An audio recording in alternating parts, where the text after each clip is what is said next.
Hello everyone, मैं हूं नितेश यादव और वाइट बोर्ड स्टडी इस यूट्यूब चैनल में आपका फिर एक बार स्वागत है। तो आज के इस वीडियो में हम देखेंगे design PDF for context free language. तो देखिए, लैंग्वेज दिया है a⁻n b⁻n c⁻m N M is greater than equal to 1।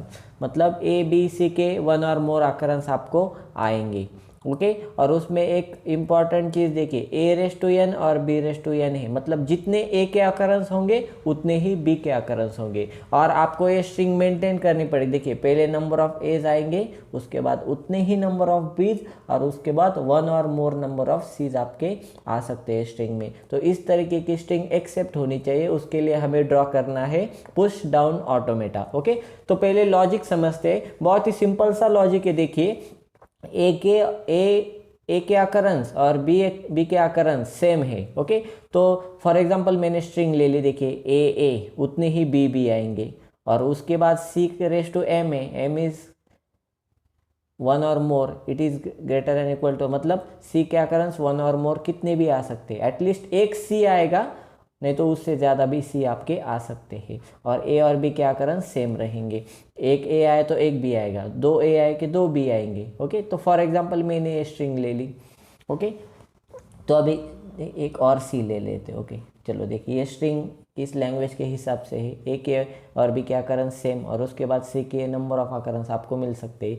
तो देखिए, लॉजिक क्या है, जब आपको, और ये सीक्वेंस मेंटेन होना चाहिए, पहले एज, उसके बाद उतने ही बीज, और उसके बाद one or more seize. Okay, तो देखिए, ए है तो सीधा इसको पुश, जितने भी एज आएंगे उनको पुश कर लेंगे। उसके बाद बीज आएंगे, जितने ए है उतने ही बीज आएंगे। इस जब इनपुट ये बीज आएंगे, इस इन बीज की मदद से हम इन एज को पॉप कर लेंगे। ओके, मतलब इक्वल a⁻n और b⁻n हो जाएगा, same number of A's and same number of B's. उसके बाद आपके सीज आएंगे, तो सी जब आएगा आपका तो इनपुट रीड करना है, और आपका स्टैक में रहेगा तब Z0। ओके, तो सी जब आता है तो स्किप ऑपरेशन कर देना है, सिर्फ सी को रीड करना है, लेकिन स्टैक में कोई भी ऑपरेशन परफॉर्म नहीं करना है। ओके, तो देखते हैं, इनपुट आया ए, पुश करना है। देखिए, पुश किया, उसके बाद इनपुट आया ए को पुश करना है। उसके बाद देखिए, अभी इनपुट आया बी, तो इस ए को पॉप कर दिया बी की मदद से। अभी नेक्स्ट इनपुट आया बी, तो ए को पॉप कर दिया। ओके, तो आपके स्टैक में है अभी Z0। अभी देखिए, नेक्स्ट इनपुट आया सी, तो सी के लिए नो ऑपरेशन है, स्किप ऑपरेशन, सिर्फ रीड करना है, सी को इनपुट लेना है, लेकिन स्टैक में कुछ ऑपरेशन नहीं परफॉर्म करना। और नंबर ऑफ सीज आपके आ सकते हैं, सिर्फ रीड करना है, स्टैक पे कोई ऑपरेशन नहीं करना है। सी को एज ए इनपुट लेना है, स्टैक पे कोई ऑपरेशन नहीं करना है। ओके, तो जितने भी सीज आएंगे सिर्फ रीड करना है, स्टैक पे कोई ऑपरेशन नहीं। उसके बाद आपकी स्ट्रिंग खत्म हो जाएगी, मतलब आपका इनपुट रहेगा एप्सिलॉन। तो जब एप्सिलॉन रहेगा, स्टैक के टॉप पे Z0 रहेगा, तब आपको फाइनल स्टेट पे जाना है। मतलब आपकी स्ट्रिंग भी खत्म हो गई, स्टैक में कुछ डेटा भी नहीं है, और मतलब आपकी स्ट्रिंग एक्सेप्ट हो गई। तो ये लॉजिक यूज़ करके हम पुश डाउन ऑटोमेटा ड्रॉ करेंगे। ओके, तो देखिए, अभी ये Q0 स्टेट ले ली मैंने, तो क्या करना है, देखिए, पहले ए आएगा इनपुट, तब स्टैक के टॉप में Z0 रहेगा, ए को पुश कर देना है, जितने एज आएंगे पुश कर देनी है। ऐसा ए आ सकता है, तब आपके स्टैक में अगर ए रहेगा स्टैक के टॉप में, तो उस ए को भी पुश कर देना है। ओके, जितने एज आएंगे पुश कर दो। उसके बाद आएगा आपका, अगली स्टेट पे जाना है। उसके बाद आपका आएगा B input. Okay, B input आए तो क्या करना है, पॉप। बी इनपुट आएगा तब आपके स्टैक के टॉप में होगा ए, और उस ए को करना है पॉप। ओके, उसके बाद फिर से बी अगर इनपुट आया तब आपके स्टैक के टॉप पे होगा ए, उसको पॉप करना है। बीज की मदद से सभी एज आप पॉप कर सकते हैं, जितने भी बीज आएंगे उनकी मदद से स्टैक के एज पॉप हो जाएंगे। उसके बाद जब आपके बीज खत्म हो जाएंगे तब आपको मिलेगा सी, वन और मोर सी मिल सकता है। ओके, एटलीस्ट आपको एक सी तो मिलेगा ही, क्योंकि n, m is greater than equal to 1। Okay, तो यहाँ पे ले ली मैंने Q2 स्टेट। अभी सी अगर इनपुट आया तब आपके स्टैक में कुछ भी नहीं रहेगा, बस मतलब Z0 रहेगा स्टैक के टॉप पे। नो ऑपरेशन परफॉर्म करना है, उस Z0 को एज इट इज़ रखा, सिर्फ सी को एज ए इनपुट रीड किया। उसके बाद आपके नंबर ऑफ सीज आ सकते हैं, तब आपके स्टैक के टॉप में होगा Z0, उसको ऐसे ही रखना है, मतलब नो ऑपरेशन, स्किप ऑपरेशन किया हमने। ओके, तो जितने भी सीज आएंगे रीड करते जाना है, स्टैक पे कोई ऑपरेशन परफॉर्म नहीं करना है। उसके बाद आपकी स्ट्रिंग ख़त्म हो जाएगी। तो ये मैंने निकाल दी फाइनल स्टेट। स्ट्रिंग ख़त्म हो जाएगी तब आपका इनपुट आएगा एप्सिलॉन, तब आपके स्टैक में होगा Z0। ओके, और आपको उस Z0 को एज इट इज़ रखना है। ओके, नो ऑपरेशन या स्किप ऑपरेशन बोलते। तो ये हो गया एक्सेप्टेंस बाय फाइनल स्टेट। तो ये हुआ आपका PDA, ये पूरा PDA हो गया आपका कंप्लीट। देखिए बहुत सिंपल सा लॉजिक है। Q0 पे जितने भी एज आएंगे पुश कर लेना है, उसके बाद B आएगा तो आपको नेक्स्ट स्टेट पे जाना है, और B इनपुट आया, स्टैक में A रहेगा, A को पॉप कर लेना है। ऐसे जितने बीज आएंगे उन बीज की मदद से स्टैक के टॉप पे सभी एज को पॉप कर लेंगे वन बाय वन।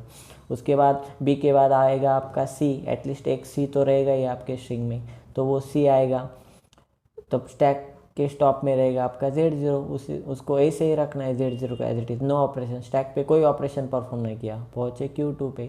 ओके, एक ही C रहेगा तो Q2 से डायरेक्ट स्ट्रिंग ख़त्म हो जाएगी।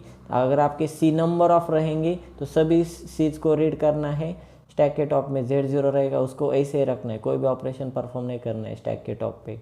ओके, सिर्फ C को रीड करते जाना है, जितने भी C जाएंगे रीड करेंगे, आगे जाएंगे। ओके, स्ट्रिंग खत्म हो जाएगी तो एप्सिलॉन इनपुट Z0 थे स्टैक के टॉप पे वही रहेगा, और पहुंच गए फाइनल स्टेट पे। ओके, तो अभी एक स्ट्रिंग लेते हैं फॉर एग्जांपल। देखिए ये स्ट्रिंग हमारे गिवन लैंग्वेज से जनरेट होने वाली स्ट्रिंग है। ओके, तो देखिए इक्वल A के अकरेंस 2, B के अकरेंस भी 2, और C के अकरेंस 1 और मोर कितने भी हो सकते हैं। तो फॉर एग्जाम्पल हमने ले लिए 3।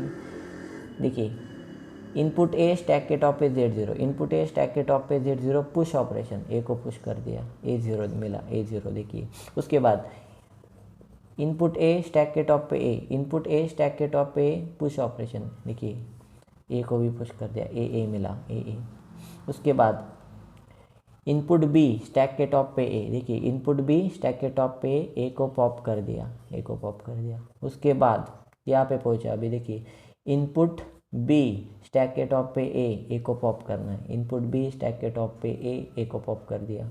ओके, अभी बचा है Z0।